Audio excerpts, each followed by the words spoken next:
चलिए dear student, ready हो जाइए आप लोग। I am Harshvihari Srivastava, law experts, परीक्षा refresher, law classes from Allahabad. आज आप लोग का जो पेपर स्टार्ट हो रहा है, इंडियन एविडेंस एक्ट। देखिए, जो इंडियन एविडेंस एक्ट है, इसको हम लोग हिंदी में बोलते हैं भारतीय साक्ष्य अधिनियम। ये एक्ट ब्रिटिश पीरियड का है। जब ब्रिटिशर्स हमारे यहाँ थे तब ये एक्ट बना था। और वो पीरियड था 1872, 1872। और एक चीज़ आप लोग विशेष रूप से ध्यान रखिएगा कि जो ब्रिटिशर्स रहे, दो पार्ट में इंडिया में रहे हैं वो। फर्स्ट पार्ट 1600 से लेकर 1857 तक, 1600 से लेकर 1857 तक। वो जो पीरियड था, वो पीरियड था ईस्ट इंडिया कंपनी का।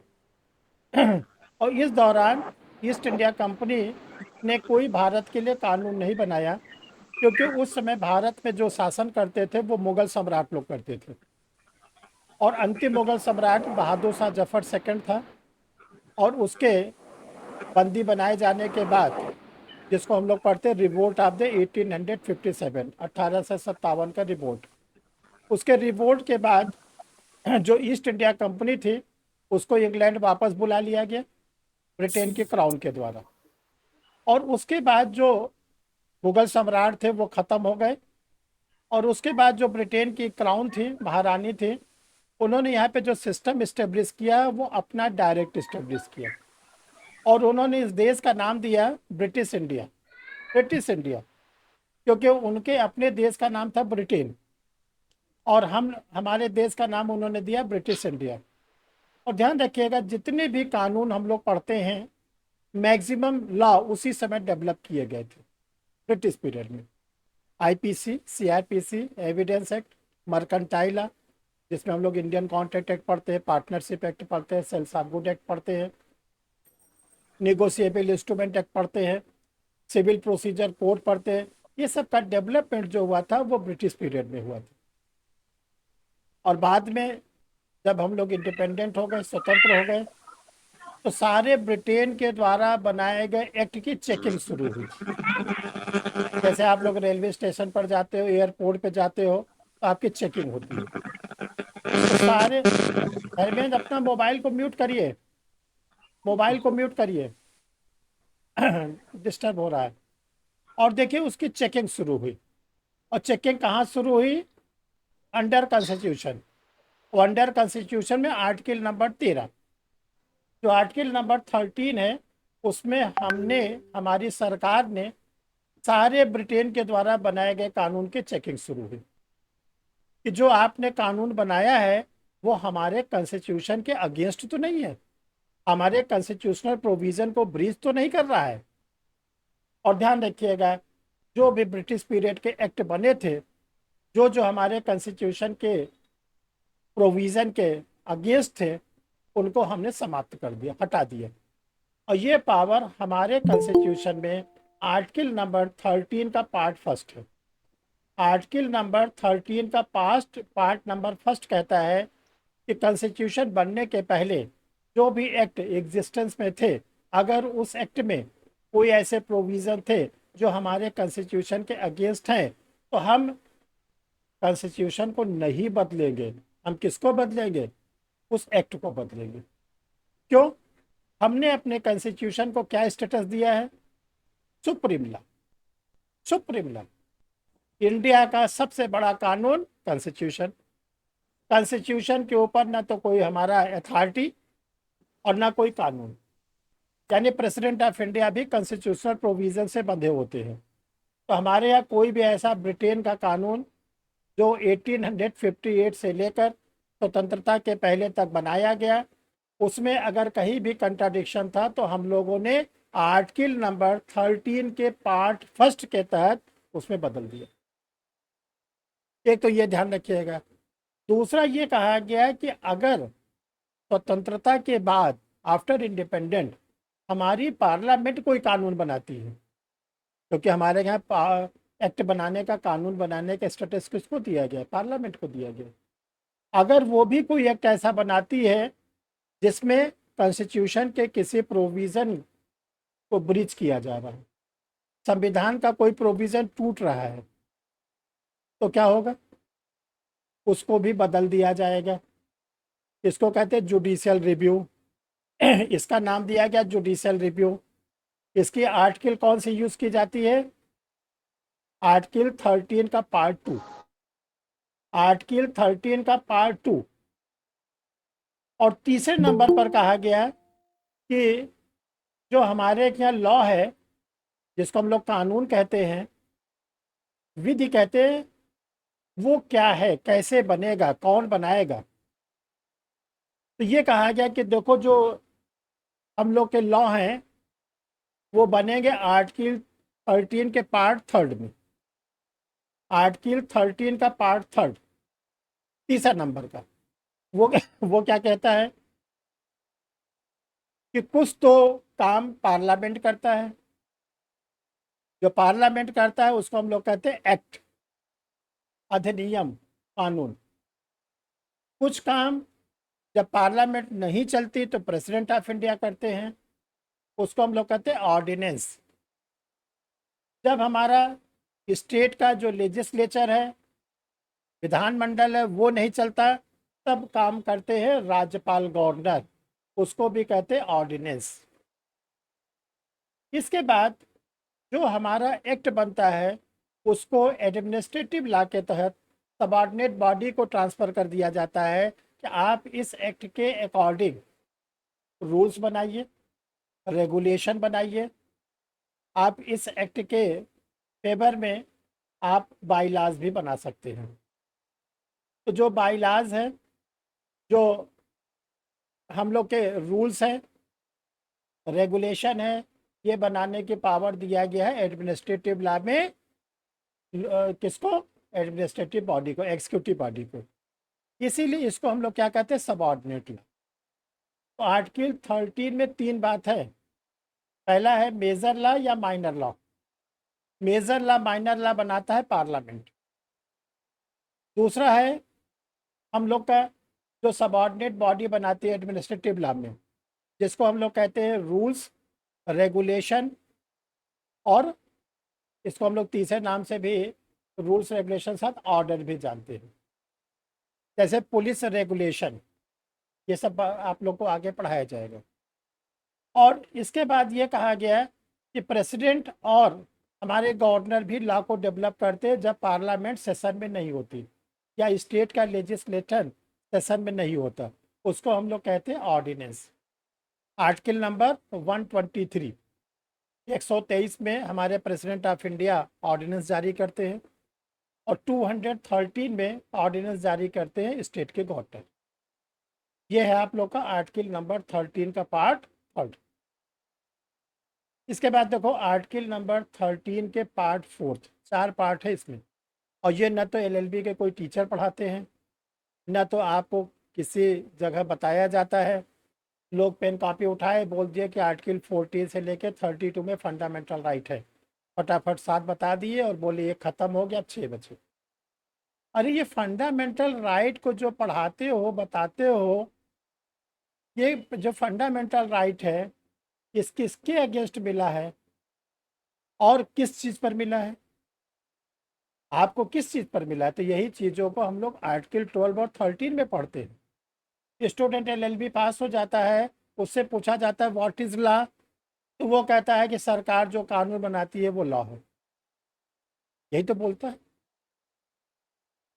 तो सरकार ही जो बनाती है वही लॉ है, ऐसा नहीं। अभी आगे आज ही सब ये सब बातें बता देंगे, ताकि आपके बेस जो न्यूली स्टूडेंट हैं उनके बेस मजबूत हो जाए, तब आगे आपको दौड़ाया जाएगा, तब आप दौड़ोगे।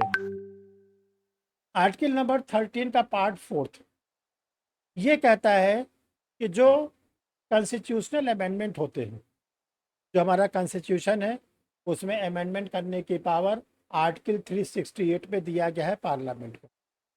जो संसद होती है वो समय समय पर क्या करती है? अमेंडमेंट करती है। तो जो कॉन्स्टिट्यूशनल अमेंडमेंट एक्ट होता है वो कानून नहीं है। कॉन्स्टिट्यूशनल अमेंडमेंट एक्ट कानून नहीं है, उसे हम लॉ नहीं मानेंगे, उसे हम लॉ नहीं मानते। ये बात कही गई 13 के 4। इस चीज़ों को आप लोग याद रखना। अब हमने आपसे ये कहा कि व्हाट इज़ लॉ। तो लॉ को तो हमने ये सीखा, या पार्लियामेंट बनाएगा, या हमारे प्रेसिडेंट और गवर्नर बनाएंगे, या हमारी जो सबऑर्डिनेट बॉडी है वो बनाएंगे। अब जरा इसको ब्रॉड स्केल पे पढ़ते हैं। ब्रॉड स्केल, जब हमारी पार्लियामेंट नहीं थी, जब हमारे प्रेसिडेंट नहीं थे, जब हमारे गवर्नर नहीं थे, जब हमारे यहाँ एग्जीक्यूटिव बॉडी नहीं थी बिफोर इंडिपेंडेंस, तब लॉ कैसे बनते थे? और जो सबसे बड़ा कानून है जो आदिकाल से चला है, जब से ये सृष्टि की रचना हुई है, जिसको हम लोग लॉ में सबसे ऊपर मानते हैं, वो हम लोग का है कस्टमरी लॉ। तो आज से आप लोग जान लो 4 प्रकार के लॉ होते हैं। काइंड्स ऑफ लॉ जो होते हैं वो 4 प्रकार के होते हैं। पहला होता है कस्टम के द्वारा बनने वाला लॉ, रूढ़ि के द्वारा बनने वाला लॉ, जिसको हम लोग कहते हैं रूढ़िजन्य विधि, कस्टमरी लॉ। इसका बेस्ट एग्जाम्पल क्या है? हिंदू लॉ और मोहम्मदन लॉ। हिंदू लॉ और मोहम्मदन लॉ, ये इसका बेस्ट एग्जाम्पल है। और देखो, हम लोग चाहे जितने एडवांस हो जाए, हम लोग चाहे जितने अपने को बोले साइंस एंड टेक के एज में आ गए, किसी न किसी रूल से सब लोग बंधे होते हैं। कुछ लोग 100% बंधे होते हैं, कुछ लोग 90%, कुछ लोग 40%, कुछ लोग 10%, कुछ लोग 5%। लेकिन कोई ये नहीं कह सकता कि हम किसी कस्टम से नहीं बंधे हैं। जान लीजिए, जैसे आप पूजा करते हो, तो पूजा क्या है? कस्टम ही तो है। कुछ लोग ज़्यादा करते हैं, कुछ लोग कम करते हैं, कुछ लोग बहुत ज़्यादा करते हैं। आपकी शादी है, मैरिज है, मैरिज भी तो कस्टम है। कस्टम के द्वारा ही तो मैरिज होती है आपकी। ठीक है, तो देखो कस्टमरी लॉ आदिकाल से चला आ रहा है, आज भी चला आ रहा है, और इसमें कोर्ट बहुत कम इंटरफेरेंस करती है। ठीक। दूसरा क्या है? कस्टमरी लॉ का जो एग्जिस्टेंस था वो सबसे ज़्यादा था जब हम लोग मोनार्की में रहते थे, राजतंत्र में, राजा के तंत्र में, क्योंकि उस समय कस्टम सबसे ज़्यादा डेवलप होती थी। जब हम लोग डेमोक्रेसी में आए, लोकतंत्र में आए, तो डेमोक्रेसी में क्या है? इसके 3 पिलर होते हैं, लोकतंत्र के 3 स्तंभ, जिसको हम लोग कहते हैं लेजिस्लेटिव, एग्जीक्यूटिव और जुडिशल। विधायिका, कार्यपालिका, न्यायपालिका। तो इसमें से देखो, तीनों कानून बनाते हैं। कभी मत सोचना केवल विधायिका ही कानून बनाते, तीनों बनाते हैं। पहला देखो, जो लेजिस्लेटिव होता है वो कौन सा कानून बना? उसको कहते हैं इनएक्टेड लॉ। तो पहला लॉ हम लोग का है कस्टमरी लॉ, रूढ़िजन्य विधि। दूसरा हम लोग का है इनएक्टेड लॉ, अधिनियमित विधि, जो पार्लियामेंट के द्वारा या राज्य के विधानमंडल के द्वारा बनाया जाए। फिर आता है, क्या न्यायपालिका भी कोई कानून बनाता है? यस, न्यायपालिका जो कानून बनाता है उसको कहते हैं हम लोग प्रेसिडेंट केस लॉ, आर्टिकल 141। आप लोग देखते हो कोर्ट में एडवोकेट क्या करते हैं? अपने केस के फेवर में honourable high court, supreme court के कोई रूलिंग लगाते हैं। तो जो केस लॉ होता है, इसको लीगल लैंग्वेज में कहते हैं प्रेसिडेंट, पूर्व निर्णय। तीसरा, क्या एग्जीक्यूटिव बॉडी भी कोई कानून बनाता है? यस, उसको कहते हैं सबऑर्डिनेट लॉ, अधीनस्थ विधि, that is the administrative body. ठीक। इसके बाद हम लोग जब ज़्यादा डेवलप हुए तो इंटरनेशनल रिलेशन हम लोग के डेवलप हुए, अंतर्राष्ट्रीय संबंध। आज क्या है, देखिए, हमारे मैक्सिमम कंट्री से हम लोग के रिलेशन है, चाहे बिजनेस के थ्रू होता है, ट्रेड होते हैं, हमारे स्टूडेंट उनके कंट्री में जाते हैं, उनके स्टूडेंट हमारे कंट्रीज में आते हैं, और प्लस हम लोग विश्व के सबसे बड़े ऑर्गेनाइजेशन के मेंबर हैं। उसका नाम है यूनाइटेड नेशंस, संयुक्त राष्ट्र संघ। 194 इसके मेंबर्स हैं प्रेजेंट टाइम में, और 205 देशों का एग्जिस्टेंस है विश्व में, तो उसके भी हम लोग मेंबर हैं। तो यूनाइटेड नेशंस के चार्टर के अकॉर्डिंग अगर कोई लॉ डेवलप किया जाता है तो उसको हम लोग कहते हैं कन्वेंशनल लॉ, अभिसम्यात्मक विधि। ठीक। अब देखो, जब तक हम लोग इसको नहीं पढ़ते तो हम लोग को केवल एक जानकारी रहती है कि लॉ डेवलप करता है केवल पार्लियामेंट। लेकिन जब हम इस स्केल पर पढ़ते हैं, इस पैरामीटर पर पढ़ते हैं, तब हमको पता चलता है कि नहीं, लॉ जो होता है वो 4 प्रकार से डेवलप होता है। पहला है कस्टमरी लॉ, जिसको हम लोग कहते हैं रूढ़िजन्य विधि। इसका एग्जाम्पल क्या है? Hindu law, Mohammedan law. दूसरा है इनएक्टेड लॉ, जो पार्लियामेंट के थ्रू बनाए जाते हैं। इसी में आप लोग के आते हैं मेजर एक्ट, माइनर एक्ट और लोकल लॉज। जैसे आप लोग जब यूपी स्टेट का एग्जाम दोगे तो यूपी के लोकल लॉज पढ़ोगे, एमपी स्टेट दोगे तो एमपी के लोकल लॉज पढ़ते हो, राजस्थान देते हो तो राजस्थान के लोकल लॉज पढ़ते हो। माइनर एक्ट आप लोग पढ़ते हो, जैसे एससी एसटी एक्ट है, आप लोग माइनर एक्ट के रूप में पढ़ते हो। रेंट कंट्रोल एक्ट पढ़ते हो, गैम्बलिंग एक्ट पढ़ते हो, ये सब क्या है? माइनर एक्ट है। ठीक। और मेजर तो हम लोग पढ़ते हैं, आईपीसी सीआरपीसी एविडेंस पढ़ते ही हैं। तो दूसरा क्या है? इनेक्टेड लॉ, जिसके एग्जाम्पल है मेजर एक्ट, माइनर एक्ट और लोकल लॉज। और इसी में ध्यान रखिएगा, आप जोड़ दीजिएगा सबऑर्डिनेट लॉ, जो एक्सिक्यूटिव बॉडी के द्वारा बनाया जाता है। ठीक। इसके बाद तीसरे नंबर के लॉ को हम लोग कहते हैं प्रेसिडेंट, पूर्व निर्णय। इसको हिंदी में दूसरे नाम से भी जानते हैं, अधिनिर्णयात्मक विधि, यानी कि जो कानून न्यायालय के द्वारा बनते हैं। और इसका आधार है, बेस है आर्टिकल 141। और फोर्थ नंबर पर है हम लोग का कन्वेंशनल लॉ, जो बाई ट्रीटीज बनते हैं, संधियों के द्वारा बनते हैं। और इसी कन्वेंशन लॉ का सबसे बेस्ट एग्जाम्पल है इंटरनेशनल लॉ। इंटरनेशनल लॉ ये सब आपके कोर्स में है, जुडिशरी में, ध्यान रखिएगा।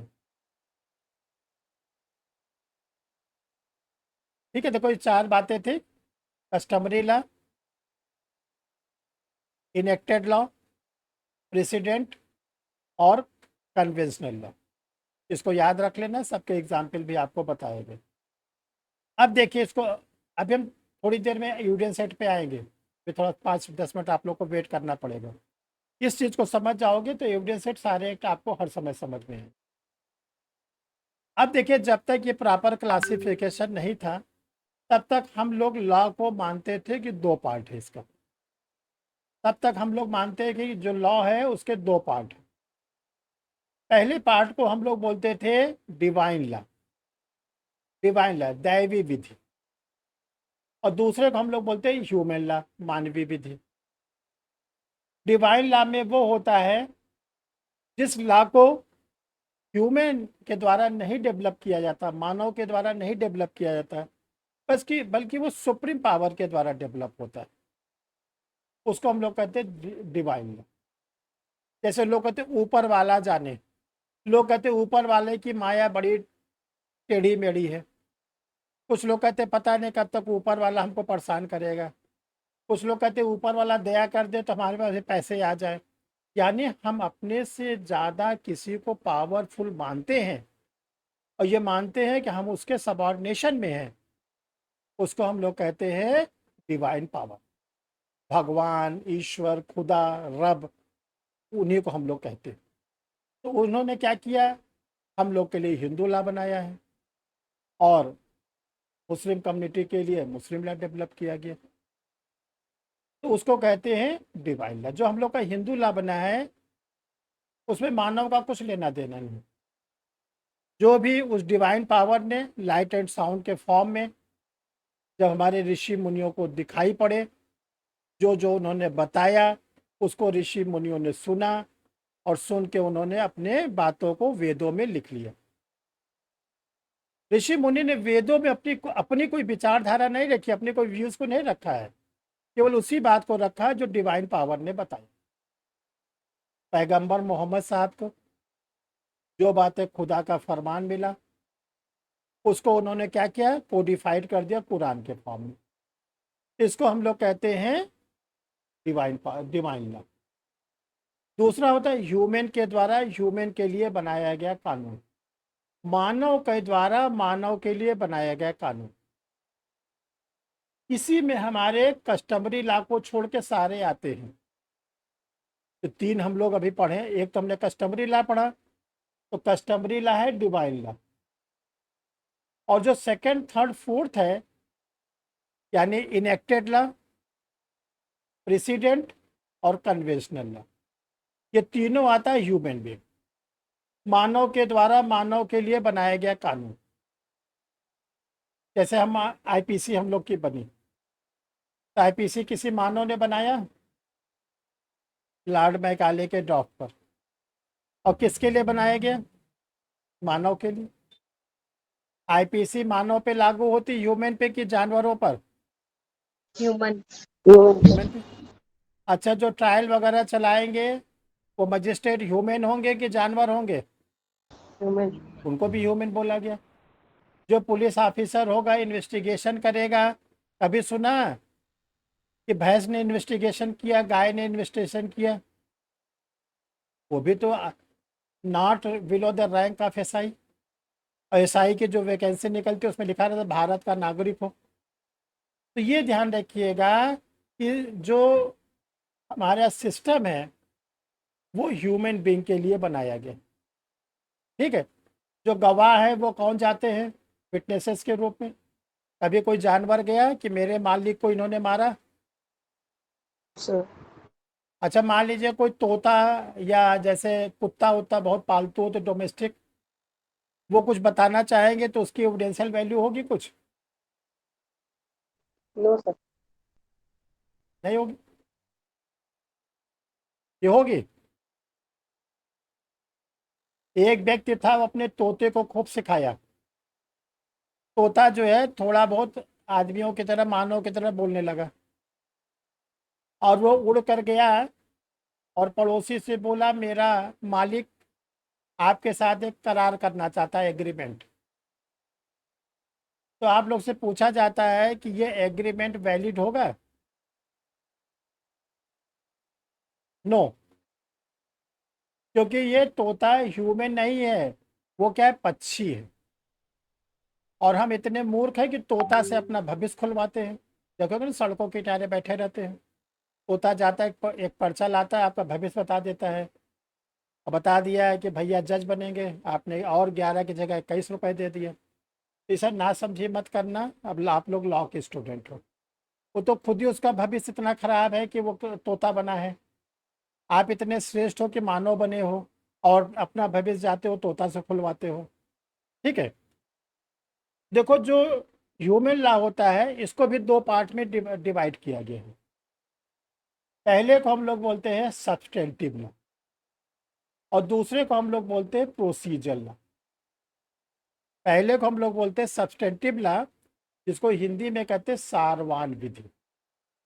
दूसरे को हम लोग कहते हैं प्रोसीजर लॉ, प्रक्रियात्मक विधि।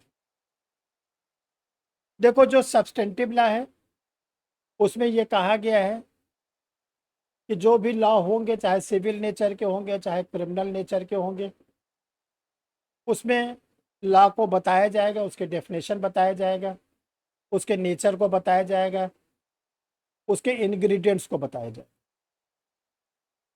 लेकिन जो प्रोसीजर लॉ है उसको प्रोसीड कौन करेगा? प्रोसीड कौन करेगा? Procedural law. Procedure law. देखो, जैसे लोग कहते हैं कि नारी घर की क्या होती, लक्ष्मी होती है। लोग कहते हैं भाई कि ये जो है क्या है, घर की लक्ष्मी है।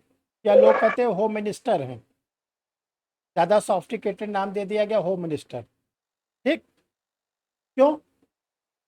जेंट्स तो केवल क्या करता है, कमाता है, पैसा लाता है, सामान लाता है, नीड्स को लाता है।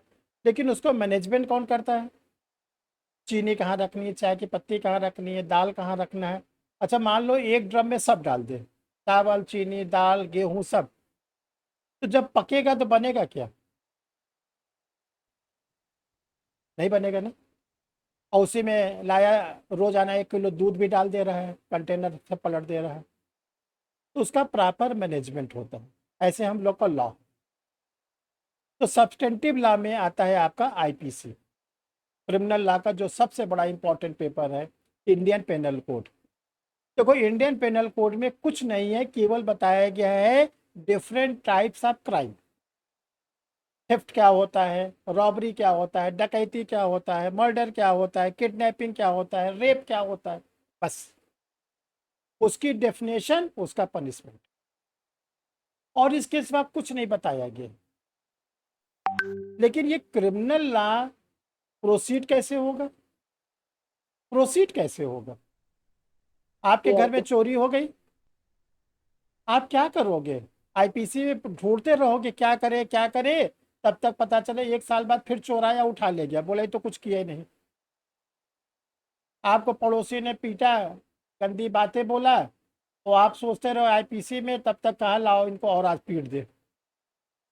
तो कहाँ जाओगे? सीआरपीसी। सीआरपीसी क्या कहती है? सीआरपीसी कहती है कि जैसे क्राइम हो, फर्स्ट ऑफ ऑल आप जाइए एफआईआर लॉन्च करिए। उसका नाम ही है first information report. First information, किसको इन्फॉर्म करें? जैसे आप बहुत खुश होते हैं, सबसे पहले किसको बताते हैं खुशी की बात? जैसे मान लीजिए आप मजिस्ट्रेट हो जाएंगे, सबसे पहले किसको बताएंगे? पेरेंट्स। अरे सर को नहीं बताओगे? सर को। सर। बड़े मतलबी हो भाई तुम लोग। हम तो इंतजार करके बैठे कब हमारे पौधे फले फूलेंगे। तो हम क्या करते हैं कि जो हमारे नियरेस्ट डियरेस्ट होते हैं उनको बताते हैं, फिर उसके बाद जिससे 36 का आंकड़ा होता है, कोशिश करते हैं उसको जरूर पता चल जाए, ताकि उसके 100-200 ग्राम खून जल जाए। ठीक है कि संध्या मजिस्ट्रेट हो गई। अब समझ लो वो आज खाना नहीं खाएगा, अरे संध्या हो गई। ठीक है, तो एक होते हैं खुश वाले, एक होते हैं दुख वाले। तो ऐसे हम लोग एफआईआर लॉन्च के करके खुश होते हैं, और दुख कौन होता है? एक्यूज्ड। क्योंकि इधर एफआईआर लॉन्च हुई, उधर एक्यूज को अरेस्ट कर लिया जाए। एफआईआर का मतलब ये होता है कॉग्निजेबल ऑफेंस की रिपोर्ट, और कॉग्निजेबल ऑफेंस होने पर एक्यूज को बिना वारंट के मजिस्ट्रेट अरेस्ट कर लेता। ये हो गई हम लोग का क्रिमिनल लॉ के सब्सटेंटिव और क्या नाम है, प्रोसीजर लॉ। अब जरा सिविल लॉ पे आ जाओ। देखो सिविल लॉ का प्रोसीजर लॉ केवल एक है, केवल एक, और उसका नाम क्या है? सीपीसी। लेकिन जो सिविल लॉ का सब्सटेंटिव लॉ है वो अनेकों हैं। जैसे Indian contract act, Indian partnership act, sales of good act, negotiable instrument act, transfer of property act, ये सब के सब बने हैं सब्सटेंटिव नेचर। क्यों? अगर कोई भी डिस्प्यूट हुआ फॉर्मेशन ऑफ द कॉन्ट्रैक्ट को लेके, ब्रीच ऑफ द कॉन्ट्रैक्ट को लेके, अगर सेल्स ऑफ गुड में आपने पैसे दे दिया और जो सेलर है वो आपको दे ही नहीं रहा है सामान, तो वो सब डिस्प्यूट कहाँ जाएंगे? हमारे सीपीसी में, वहाँ पे होगा। आपने किसी को बोनाफाइड में मकान किराए पर दे दिए, आपने उसके साथ एग्रीमेंट का लेटर भी बना लिया, मान लो वो किराए नहीं दे रहा है, तो आप कहाँ जाओगे? सीपीसी में जाओगे। तो देखो सीपीसी क्या होती है, पूरे सिविल नेचर के सूट को गवर्न करती है। अब देखो इसमें आता है एविडेंस एक्ट। चाहे वो सिविल नेचर का सूट चल रहा हो, चाहे वो क्रिमिनल नेचर का सूट चल रहा हो, उसमें पड़ती है जरूरत किसकी? साक्ष्य की, गवाहों की, विटनेसेस की। उस पेपर का नाम है एविडेंस एक्ट। Evidence act. जैसे हम लोग व्यवहारिक जीवन में क्या करते हैं? कोशिश करते हैं अच्छा खाना खाएं, अच्छे कपड़े पहने, अच्छा हमारा हेल्थ रहे, और खाना कोशिश करते हो बन जाए, गरम खा लो। ऐसा करते हो 3-4 दिन का बाद खाना खाते हो? क्यों? जो बर्गर खाते हो कई दिन का रहता है, कभी सोचे? बड़े उससे कहते हो नहीं, रोज खाते हो, और लाया उस पर चटपट डाल दिया, और आपने सोचा कि बहुत अच्छी चीज़ खाया। इसीलिए देखो फास्ट फूड से बहुत सी डिजीज भी होती है, और एक समय के बाद डॉक्टर आपको स्ट्रिक्टली मना कर देते हैं, खाओगे तो अपना प्राण जाओगे। तो जैसे हम लोग पुराना खाना, बासी खाना, सड़ा गला खाना नहीं खाते, वैसे कोर्ट भी सड़ा गला केस नहीं लेती। सड़ा गला का मतलब है कि फ्रेश, प्रेस का मतलब होता है लिमिटेशन पीरियड के अंदर। ऐसे थोड़ी नहीं कि जब चाहे तब आपकी आंख खुली अब आप चले गए कोर्ट, कोर्ट ने आपके प्लेंट को ले लिया। वो पोर्शन कहलाता है लिमिटेशन एक्ट। लिमिटेशन एक्ट कहता है सूट लाने का टाइम, एप्लीकेशन देने का टाइम, अपील करने का टाइम, रिवीजन करने का टाइम। अगर आप इन सारे प्रिंसिपल को नहीं फॉलो करोगे तो आपका सूट हो जाता है टाइम बार्ड। जैसे मेडिसिन खरीदते हो तो एक्सपायरी डेट की देखते हो ना, तो एक्सपायरी डेट की मेडिसिन क्या है, टाइम बार्ड ही तो है ना। अब आप खाओगे, ऐसे आपने भूलवश खा लिया एक्सपायरी डेट की दवा और कुछ नहीं हुआ तो आपको कोई दिक्कत नहीं। और लेकिन अगर आपने एक्सपायरी दे के खा लिया और 2 ही मिनट के बाद पेट में दर्द हुआ, आपका अरे बाप रे बाप, एक्सपायरी खाए थे। साइकोलॉजिकल भी होता है। तो उसी प्रकार कोर्ट जो होता है वो भी क्या करता है, टाइम बार्ड सूट को एक्सेप्ट नहीं करता और उसके लिए एक्ट बनाया गया लिमिटेशन एक्ट। और limitation is the part of the procedure law. अब प्रोसीजर लॉ क्या क्या हो गए, सीआरपीसी, सीपीसी, एविडेंस एक्ट और लिमिटेशन एक्ट। ये सब के सब क्या हैं, हमारे लोग के प्रोसीजर लॉ। सब्सटेंटिव लॉ में हमने आपको क्या बताया, आईपीसी, CRPC, नहीं सीपीसी नहीं गिनाओ, हमको गलत नहीं बताओ। IPC, contract, contract, Indian contract act, sales of good transfer, act, partnership act, negotiable instrument act, transfer of property act, easement act, Indian trust act, सबके सब ये क्या है, सब्सटेंटिव लॉ। ठीक है। अब आ जाओ इंडियन एविडेंस एक्ट में। देखो, जो इंडियन एविडेंस एक्ट है, जिसको बहुत ही कॉमन लैंग्वेज में हम लोग बोलते हैं, कोर्ट गवाही पर चलता है। लोग कहते हैं ना कानून अंधा है, ठीक है। तो कानून अंधा है कि नहीं अंधा है, इतना तो आप लोग को मालूम है, कानून बिल्कुल अंधा नहीं है, बल्कि कानून किसी को छोड़ता नहीं, इसको ध्यान रखना। अच्छा, अंधा व्यक्ति किसी को छोड़ेगा? वो तो खुद ही अंधा है तो किसको पकड़ेगा? तो आज से दिमाग से पहले निकाल देना कानून अंधा है। कानून के हाथ इतने लंबे हैं कि जरा से आप पता लगाओगे कि तिहाड़ जेल में कितने वीआईपी बंद है तो आपके पता चल जाएगा कानून कितने हैं। बड़े बड़े बाबा, बड़े बड़े ब्यूरोक्रेट्स, बड़े बड़े टेक्नोक्रेट्स सब तिहाड़ जेल में, नैनी जेल में बंद है। और कल तो भूल गए, नहीं तो हम एडीजी साहब से पूछवाते आप लोगों को कितने बड़े बड़े बंद हैं। ठीक है ना। अभी सर कुछ उसमें दे देते क्वेश्चन। हाँ, और एक बाबा जी थे, वो बोले कि मैं चाहता हूँ कि तिहाड़ कभी जाऊँ। ईश्वर ने उनकी इच्छा पूरी कर दी, तिहाड़ में ही है इस समय। तो ये ध्यान रखना, किसी को छोड़ता नहीं, चाहे वो न्यायाधीश हो, चाहे वो आईएएस ऑफिसर हो, चाहे वो, देख लो राहुल गांधी को सजा हो गई है, अभी तक तो माफ नहीं हुआ सजा ना, अभी तक तो कोई उनको रिलीफ नहीं मिला है। क्या नाम है, मजिस्ट्रेट की कोर्ट ने दिया, सेशन जो हाई कोर्ट, सब रिजेक्ट होती जा रही है। अब हाई कोर्ट एक अंतिम दरवाजे बचे हुए हैं। तो कहने का मतलब है कि कानून को तो कभी अंधा बोलना मत। अंधा नहीं है, उसने क्या किया है, अपनी आंख पर पट्टी बांध लिया। और वो है कौन, वो जो नारी है हाथ में तराजू लिए, वो है कौन, भारत माता। न्याय की देवी। भारत माता, ठीक। और हम लोग भारत माता की संतान है कि भारत पिता के? भारत माता। भारत माता। भारत माता।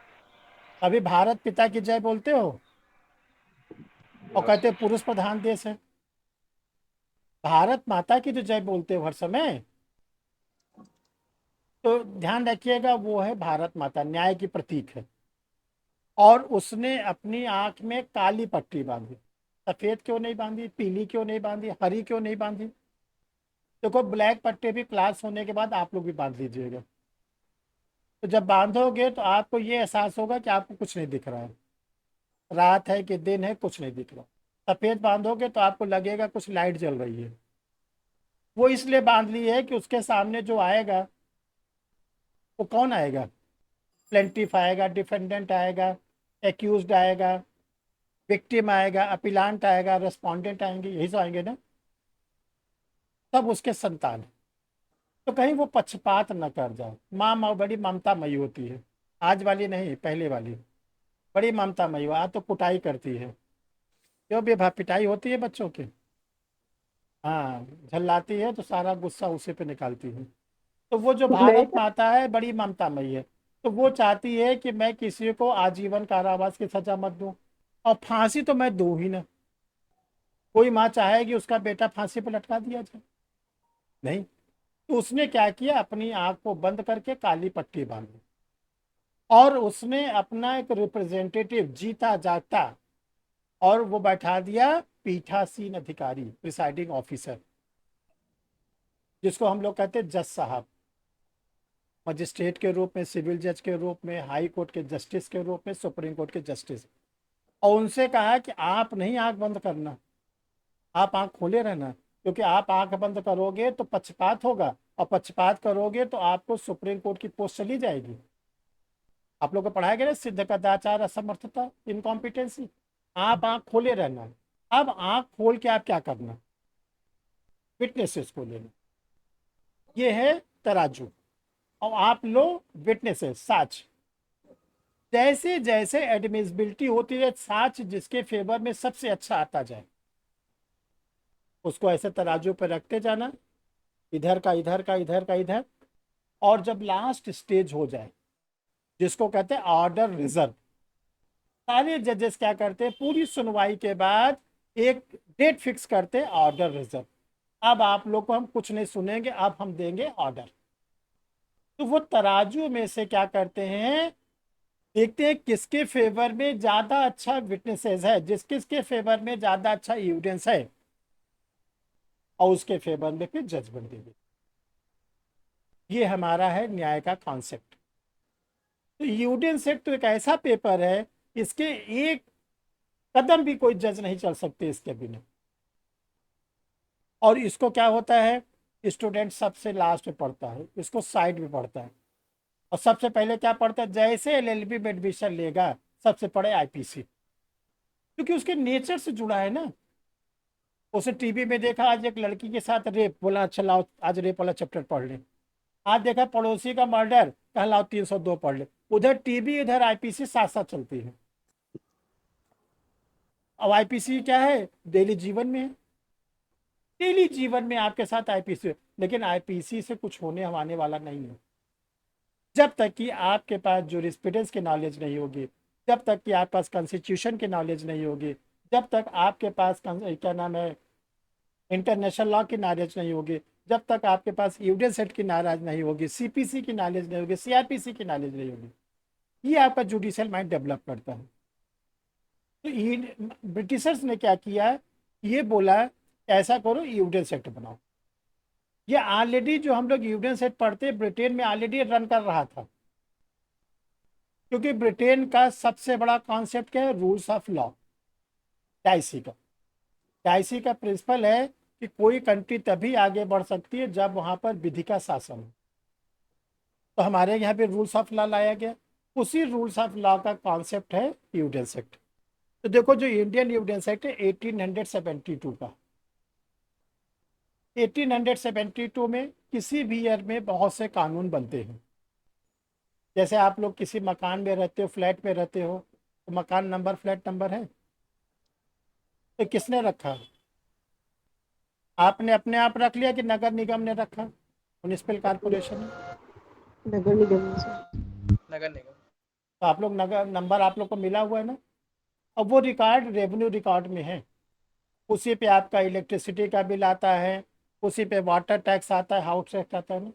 ऐसे सरकार ने भी नंबर बना दिया है कानूनों का। 1872 में कौन कौन से कानून बने, 1 number, 2 number, 3 number, 4 number, 5 number. ठीक। तो जैसे आपका मकान नंबर है तो रेवेन्यू रिकॉर्ड में लिखा है कि ये मकान नंबर कब का है, ईयर भी रहता है। ऐसे इंडियन एविडेंस एक्ट 1872 का एक्ट नंबर 1 है। ये सरकार डालती है, आप नहीं डालते, और ना कोई इसको जुरिस्टिक डालता है, ये डालती है लॉ मिनिस्ट्री, जिस समय बेयरेट के फॉर्म में कानून बनकर सामने आता है। ठीक। ये जस्ट लाइक मकान नंबर है। चलो, अब इसको ड्राफ्ट किसने किया, किसका दिमाग है, किसके दिमाग की उपज है। तो ये ब्रिटेन के जूरिस्टिक थे जिनका नाम था सर जेम्स स्टेफन। ब्रिटेन के जूरिस्टिक थे सर जेम्स स्टेफन। उन्होंने इसको ड्राफ्ट किया। जैसे मकान को ड्राफ्ट कौन करता है, जब मकान बनता है, कोई बिल्डिंग बनती है, उसको कौन ड्राफ्ट करता है? आर्किटेक्चर। आर्किटेक्चर। और फिर उसको डिज़ाइन कौन करता है? इंटीरियर डेकोरेशन वाले होते हैं। आप उसको बुलाते हो कि भाई देखो किचन में ऐसा कर दो, मॉडुलर किचन कर दो, ये कर दो, सोफ़ा ऐसा कर दो। तो उसी प्रकार ड्राफ्ट किया है सर जेम्स स्टीफन ने। ठीक। और इसका जो क्लासिफिकेशन है, ये हम लोग का 167 सेक्शन, 167 इसमें सेक्शन, इसमें 11 चैप्टर्स हैं और इसमें 3 पार्ट्स हैं। ठीक है, 167 चैप्टर्स सेक्शन, 11 चैप्टर, 3 पार्ट्स। देखो हमने आप लोगों को, जो लोग पुराने हो, हमने आप लोग को एक होमवर्क दिया था। जिन लोगों ने कर लिया है ठीक है, नहीं तुरंत कर लो। जितने भी एक्ट आपके सिलेबस में हैं सबका एक्ट का नाम लिख लो। वो कब, एक्ट नंबर उसका क्या है वो लिख लो। उस एक्ट में कितनी सेक्शन है, कितने शेड्यूल्स हैं, कितने क्या पार्ट्स हैं, वो एक्ट इन्फोर्समेंट कब हुआ, ये सब बना लो। तो प्रीलिम्स का 4 से 5 क्वेश्चन आप ऐसे पा जाओगे। जिन्होंने बना लिया अच्छी बात है, नहीं बनाया तो तुरंत बना लेना। आईपीसी, सीआरपीसी, एविडेंस, जितने हैं सब। अब देखो ये जब ये एक्ट बना, इसको इन्फोर्स किया गया 1 सितंबर 1872। 1 सितंबर 1872 को ये लागू किया गया। और जब लागू किया गया था होल द ब्रिटिश इंडिया, पूरे ब्रिटिश इंडिया में, यानी कि जो भारत है, पाकिस्तान है, हमारा बांग्लादेश है, ठीक है, और जिसको आज हम लोग म्यांमार कहते हैं, बर्मा है, ये सब पूरा ब्रिटिश इंडिया का पार्ट था। और 1947 के देश के डिवीजन तक ये होल द ब्रिटिश इंडिया में लागू होता था। जब ये ब्रिटिश इंडिया 2 पार्ट में बटा, इंडिया और पाकिस्तान, तो हम लोगों ने इसको इम्प्लीमेंट किया एक्सेप्ट जेके। 1947 के बाद ये जम्मू कश्मीर को छोड़ के पूरे भारत में लागू होता था। 1947 से लेकर 2019 तक ये जेके को छोड़कर पूरे ब्रिटिश इंडिया में, पूरे इंडिया में लागू होता था। लेकिन 2019 के बाद ये अब होल द इंडिया में लागू है। और 2019 का 2019 का एक एक्ट है, इसको आप लोग इतना याद कर लो कि भूलने न पाओ। वो एक्ट का नाम है Jammu and Kashmir state reorganisation act. Jammu and Kashmir state reorganisation act, Jammu and Kashmir राज्य पुनर्गठन अधिनियम 2019। देखो इस एक्ट के द्वारा कोई, इस हमारा इंडियन एविडेंस एक्ट ही होल द इंडिया में नहीं लागू हुआ, बल्कि सारे कानून को जो जो जेके में नहीं लागू सब लागू कर दिया। अब पूछा जाता है क्या इसका कोई एक्सेप्शन भी है? तो देखो जो कानून ट्राइबल्स एरिया में नहीं लागू होते थे वो आज भी नहीं लागू होते। जैसे हम लोग की सीआरपीसी जो ट्राइबल्स एरिया में नहीं लागू होती तो वो आज भी नहीं लागू होती, ये ध्यान रखिए। अब देखिए इंडियन एविडेंस एक्ट में 3 पार्ट्स हैं। पहला पार्ट कहता है रिलेवेंसी ऑफ फैक्ट, तथ्यों की सुसंगति, 1 से लेके 55, धारा 1 से लेके 55। दूसरा है प्रूफ ऑफ फैक्ट्स, तथ्यों के प्रमाण, सेक्शन 56 से लेके 100। और तीसरा है production of evidence and its effect, साक्ष्य का पेश करना और उसके प्रभाव। 3 पार्ट है, देखो कितने आसानी से भी समझ में आ जाएगा।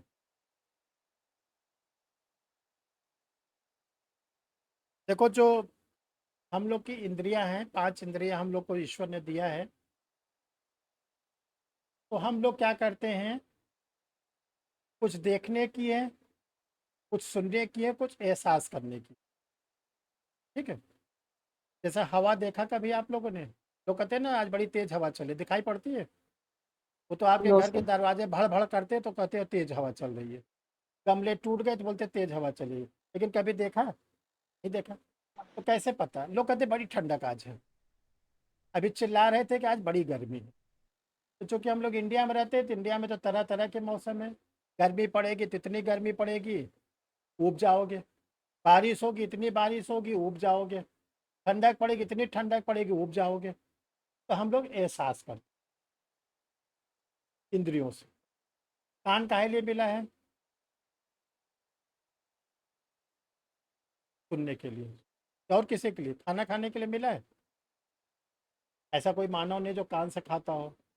जानवर भी नहीं खाते। कुछ सुनने के लिए। अच्छा, कान न होता तो हम बोलते आप सुन पाते? हम नो पागलों की सर। तरफ बोलते रहते, अब आप लोग को सुनाई नहीं पड़ता। आँख मिली है देखने के लिए, मिली ना? और सबसे इम्पोर्टेंट है मुंह। इसी से आप इज्जत पाते हो, इसी से थप्पड़ पाते हो। ठीक है ना? तो ये जो 5 चीज़ें हैं, इसको बोलते हैं, जो हम लोग देखते हैं, जो हम लोग सुनते हैं, जो हम लोग आभास करते हैं, उसको कहते हैं फैक्ट्स, तथ्य। सड़क पे आप अपने घर से बाहर निकले या घर ही में हो तो ढेर सारे तथ्य दिखाई पड़ते हैं। ये सोफा पड़ा हुआ है, टीवी पड़ी हुई है, डाइनिंग टेबल पड़ा हुआ है, ये बाइक खड़ी हुई है, स्कूटी खड़ी है, कार खड़ी है। क्या है? फैक्ट्स। ठीक। लेकिन आज से आप उसको स्कूटी ही बोलना, फैक्ट्स मत बोलना। गार्जियन पूछे क्या है, आपने कहा फैक्ट्स। ठीक है ना? तो पिटाई के पूरे हो जाएंगे। तो ये पढ़ने के लिए है। जितनी चीज़ हम देखते हैं फैक्ट्स। दूसरा होता है लॉ। देखो, अगर आपने मिस्टेक आप फैक्ट कर दिया तो बच जाओ, झूठ है। लेकिन अगर आपने लॉ की मिस्टेक किया तो आपको बचत नहीं। चाहे आप लॉ ग्रेजुएट हो, चाहे आप लॉ ग्रेजुएट नहीं हो, और चाहे आप अनपढ़ हो, इलिटरेट हो, उनको भी बचत नहीं। कोई व्यक्ति मान लीजिए बहुत इंटीरियर से आया, ग्रामीण अंचल से, और पहली बार शहर में बाइक लेके घूम रहा है, हेलमेट वगैरह नहीं लगाया है, तो उसका चालान होगा कि नहीं होगा? होगा सर। मान लो बोले हम तो अपने गांव में नहीं लगाते, हम तो आम के पेड़ पे चढ़ जाते हैं बिना हेलमेट लगाए, और हम तो केवल शहर में कॉलोनी में घूम रहे हैं। क्योंकि मोटर व्हीकल एक्ट कहता है कि 2 पहिया गाड़ी चलाओगे तो चलाने वाला भी लगाएगा और बैठने वाला भी लगाएगा। और हमारे यहाँ चलाने वाला ही लगाने में थोड़ा संकोच करता है, कहीं पीछे वाला लगा लिया इलाहाबाद में तो लोग कहेंगे देखो नमूना जा रहा है। ठीक है ना? तो ये है विधि की भूल। विधि की भूल, मिस्टेक ऑफ लॉ।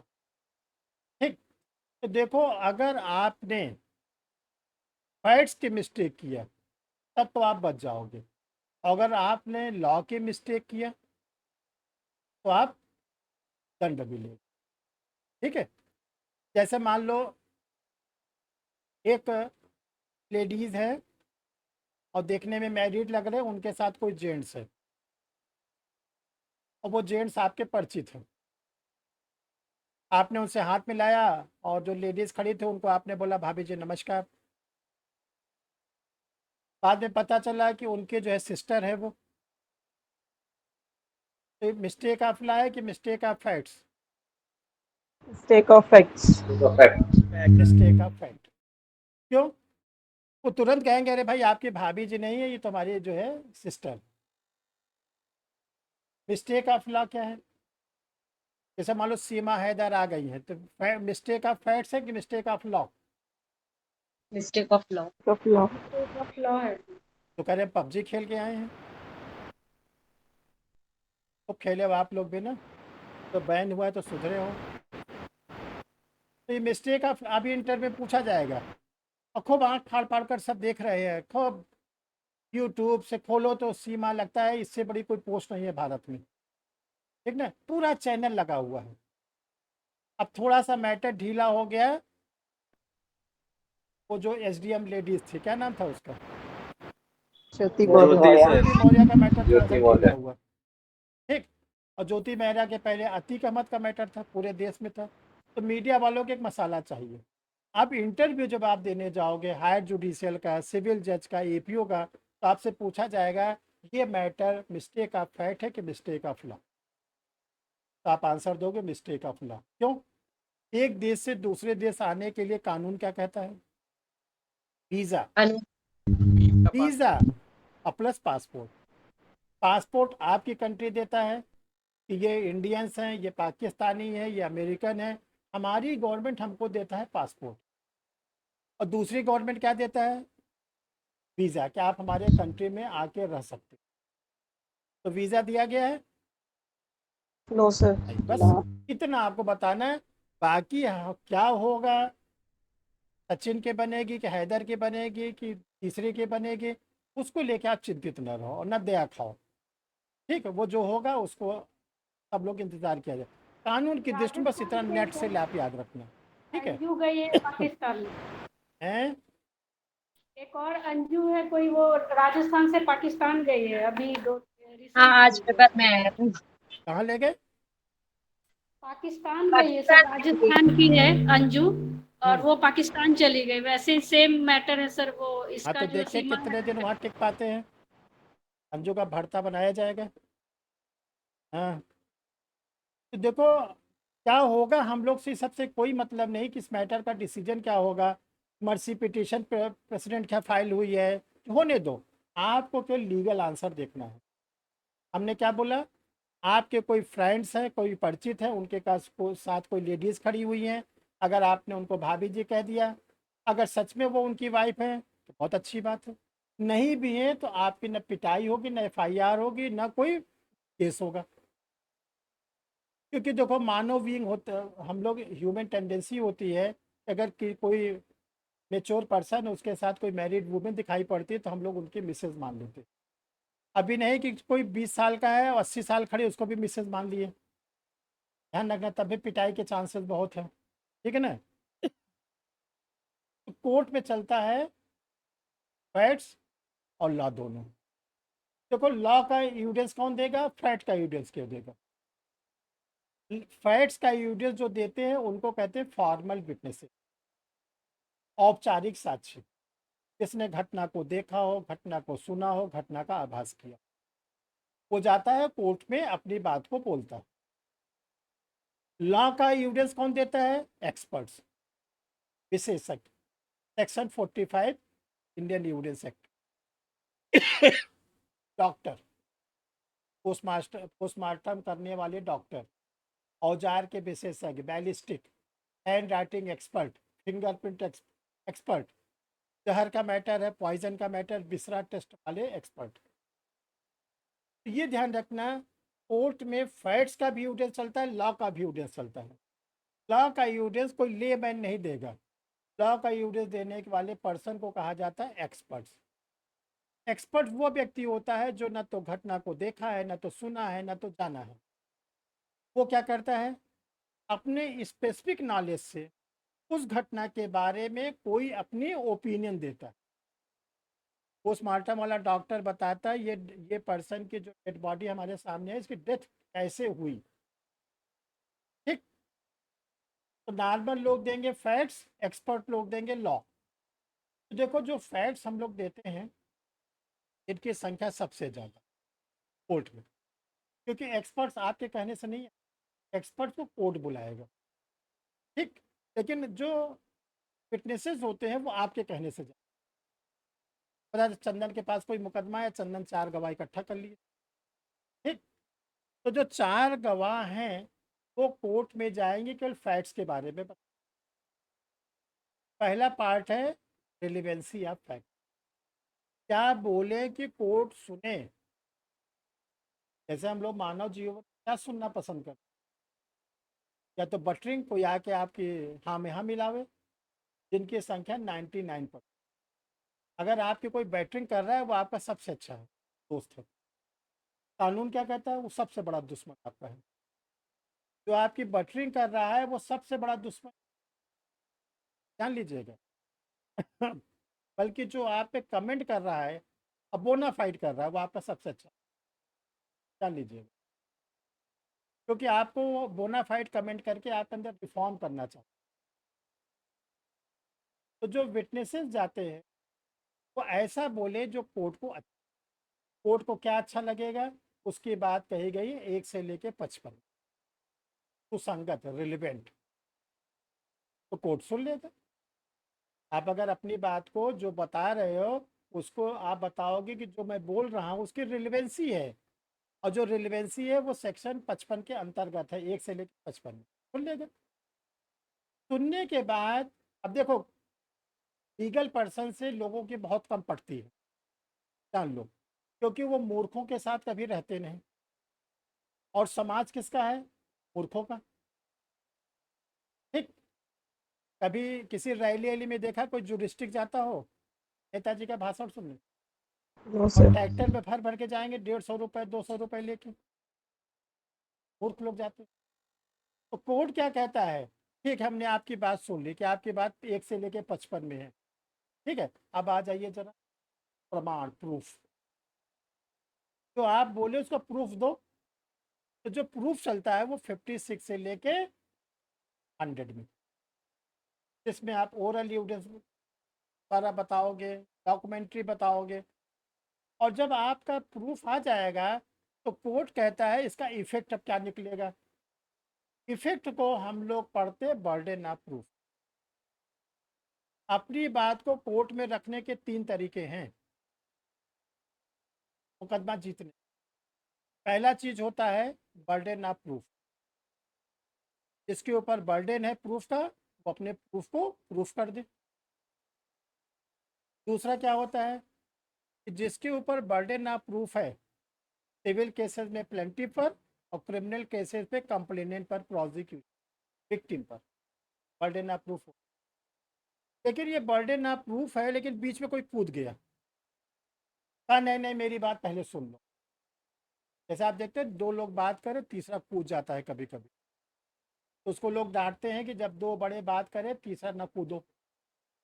तो जो हम लोग बोलते हैं ना वो कानून में 1872 में बता दिया गया। अब अगर बर्डन ऑफ प्रूफ चल रहा है, तीसरा कूद गया, नहीं मेरी बात सुन लो, तो उसको कहते हैं ओनस। ओनस, साबित करने का भार। चलो अच्छा तुम ही साबित कर दो, ठीक है ना। और इसी में नया कॉन्सेप्ट आया जो सबसे ज़्यादा इस समय आ गया है, प्रिजम्पशन, उपधारणाएं। तो वो कुछ ऐसे मैटर होते हैं जहाँ पे अगर क्रिमिनल केस है विक्टिम और सिविल केस है प्लेंटिफ, नहीं ला पाता यू। जैसे क्रिमिनल केस है, मान लीजिए रेप का केस है, तो रेप के केस में विक्टिम कौन है? लेडीज। उसी को साबित करना है कि मेरे साथ एक्स नामक जेंट्स ने रेप किया, कैसे साबित करें? रेप का एक ऐसा मैटर होता है जो बड़े गुपचुप तरीके से एकांत में, पब्लिक प्लेस पर रेप होता है, मर्डर तो पब्लिक प्लेस पर होगा, तो वो लेडीज कहाँ से एविडेंस लाएगी? और इसका बेस्ट एग्जाम्पल है 1983 का मदुरा का केस। तब हमारे पार्लियामेंट ने कहा हटाओ इसको, क्रिमिनल केस में जब रेप का मैटर आएगा तो लेडीज नहीं प्रूफ करेगी, बल्कि प्रिजम्पशन रहेगा। प्रिजम्पशन का मतलब होता है न्यायालय ये मान लेगी, कोर्ट ये मान लेगी ये लेडीज जिसका नाम ले रही उसी ने रेप किया। अब प्रिजम्पशन होने पर वो जेंट्स प्रूफ करे कि मैंने रेप नहीं किया। ठीक। जैसे कोई व्यक्ति 7 साल से लापता है, ना कोई लेटर, ना कोई फोन, ना आना ना जाना, कोई जानकारी उसकी नहीं मिल रही है। अब उसकी वाइफ है, उसके बच्चे हैं, उसकी प्रॉपर्टी है, क्या होगा? उसकी वाइफ 7 साल इंतजार कर रही है, कब तक इंतजार करे? तब इस पे प्रिजम्पशन आया कि अगर 7 साल तक कोई लापता है, कोई अता पता नहीं है, तो उसको मान लिया जाता है सिविल डेथ। कानून की निगाह में मर गया, कानून की निगाह में मर गया, और उसके वाइफ रीमैरिज कर ले, उसके प्रॉपर्टी का डिवीज़न हो जाए, तो जब ये 1872 की बात जब धीरे धीरे लोगों को पता चली, तो जो फिल्म इंडस्ट्री था इस पे मूवी बनाना शुरू कर। पता था 7 साल वो लापता था, शादी कर ली, उसके बाद आ गए हीरो लौट के, और 7 साल के बाद ठीक आते हैं शादी के 1-2 दिन के बाद, और उस बीच में नहीं दिखाते। तब क्वेश्चन होता है कि ये सेकंड वाले जो शादी हुई उसके साथ रहेगी कि पहले वाले के साथ। पास से जान लो, इसका आंसर है आ गए ठीक है, लेकिन अब तुम्हारा एग्जिस्टेंस खत्म है, कानून के निगाह में तुम मर गए हो, अब रहेगी वो सेकंड वाले। हाँ, अगर सेकंड वाला भाई बहुत दिलेर है, बोल दे भाई तुम्हारा फर्स्ट हस्बैंड आ गया, जाओ उसके साथ रहो, मैं तुम्हें तलाक देने को, वो सब मॉरलिटी है। ठीक है, इसको हम लोग कहते हैं उकसाड़ना, डाउरी डेथ है, क्रुएल्टी है। कोई लेडीज कहती है कि मेरे साथ मेरे पति और पति के नातेदार क्रुएल्टी कर रहे हैं, ये प्रिज्यूम कर लिया जाएगा कि हाँ पति और पति के रिलेटिव्स ने हमारे साथ क्रुएल्टी की। तो देखो 3 कोर्ट में चलती है, बर्डन ऑफ प्रूफ फिक्स होता है, सिविल केसेस में प्लेंटी पर और क्रिमिनल केसेस पर प्रोसिक्यूशन या कंप्लेनेंट। दूसरा होता है ओनस। ओनस इस चीज़ को कहते हैं जब कोई एक्यूज पर्सन या डिफेंडेंट प्रतिवादी कोई किसी सेक्शन का लाभ चाहता है। एक्यूज कहता है कि जिस दिन घटना हुई थी उस दिन मैं पागल था, तो वो कहेगा ठीक है चलो तुम प्रूफ कर दो पागल थे, ठीक। और तीसरा चलता है हम लोग का क्या, प्रिजम्पशन। सबसे खतरनाक होता है प्रिजम्पशन, क्योंकि देखो दोनों में कोर्ट के मान के चलता है, बर्डन ऑफ प्रूफ में ओनस में, कि जो एक्यूज है वो इनोसेंट है, निर्दोष है, लेकिन प्रिजम्पशन में कोर्ट क्या मान के चलता है कि जो एक्यूज है उसी ने अपराध किया। तो अब देखो अच्छे एडवोकेट ये देखते हैं कि हमारे पास जो केस आया है वो बर्डन ऑफ प्रूफ का है, प्रिजम्पशन का है, या ये जो है ओनस का है। और जो कमज़ोर वकील है वो तीनों को एक में धागा में पिरो देते हैं। कोर्ट कहती है कि अरे वकील साहब प्रिजम्पशन है, कहते मेरे पास गवाह है।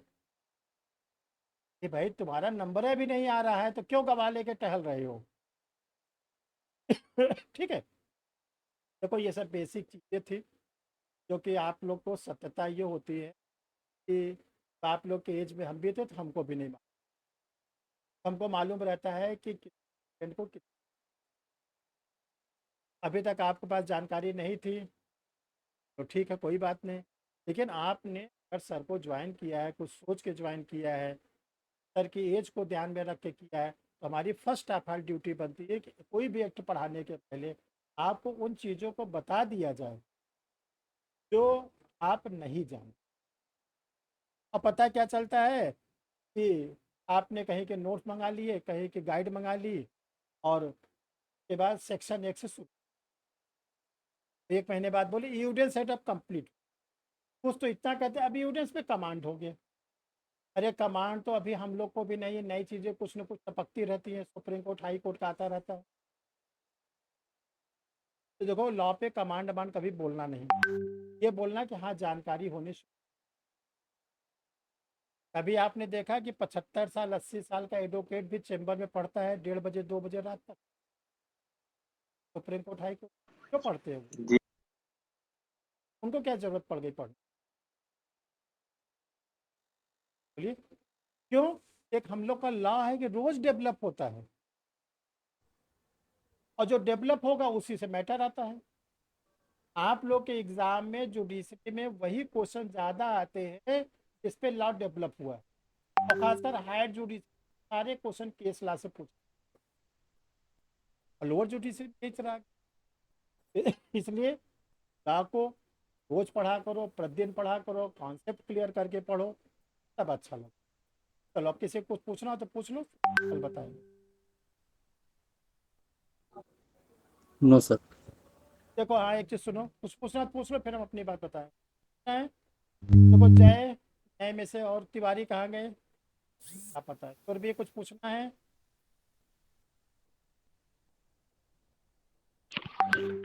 नहीं सर। अच्छा देखिए, आपने जो लिमिटेशन और कॉन्टेक्ट पूछा है ना, अभी हम आपको और 10-15 मिनट बताते हैं सुरभि। अच्छा है, आपकी प्रॉब्लम भी हम दूर करते हैं। हाँ देखो, ठीक है सर, थैंक अभी यू। बताते हैं आप। देखो कल आप लोग की क्लास शाम को नहीं रहेगी। कल एक्चुअली ऑफलाइन का इनाग्रेशन है, तो हमको टाइम लगेगा वहाँ पर, ठीक है। और परसों आप लोग की क्लास हम लेंगे। जब परसों की क्लास रहेगी तो सेक्शन 1 से हम लोग चलेंगे। अभी कोई सेक्शन नहीं पढ़ाया गया, ध्यान रखिएगा। अभी केवल हमने जेम्स स्टीफन की तरह एक ड्राफ्ट किया, तो उन्होंने ड्राफ्ट किया था। जब उन्होंने ड्राफ्ट किया था तो ब्रिटिशर्स कोई समझ में नहीं, जब हमने ड्राफ्ट किया तो आप लोग को सबको समझ, ठीक। यही दोनों में अंतर। तो परसों हम लोग मिलेंगे तो क्वेश्चन नंबर सेक्शन नंबर 1 से आगे बढ़ाएं। Thank you dear student.